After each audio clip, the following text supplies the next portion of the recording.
আমরা আসুন সবাই।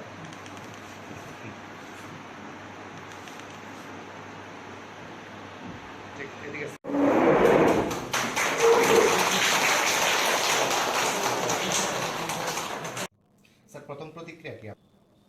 আমি গতকাল অর্থাৎ 7 তারিখ বিকেল 5টার সময় যখন নাকি সরকারি চিঠি পেলাম আমাকে বোর্ডের সভাপতি হিসেবে নিযুক্ত করা হয়েছে, এটা অত্যন্ত গুরুত্বপূর্ণ একটা দায়িত্ব।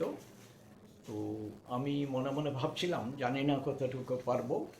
আর যিনি আমার পূর্বসূরি ছিলেন উনি আমার বড় ভাইয়ের মতো, আর আমার একটা বিশ্বাস ছিল ওনার আশীর্বাদও পাবো আর ওনার পুরো সহযোগিতা পাবো। এসব দিক থেকে আর বিশেষ করে বোর্ডের যিনি সম্পাদক সেক্রেটারি আছেন, এক সময় আমি উদয়পুর কলেজের যখন প্রিন্সিপাল ছিলেন এই সম্পাদক কলেজের অধ্যাপক ছিলেন। তো দিক থেকে মনে হলো যে বোর্ডটা একটা পারিবারিক পরিবেশের মতো আমি পরিবেশ পাবো। এদের পুরো সহযোগিতা পেয়ে আশা করি এই বিরাট দায়িত্ব পালন করার জন্য আমি চেষ্টা করতে পারবো ওদের সহযোগিতা।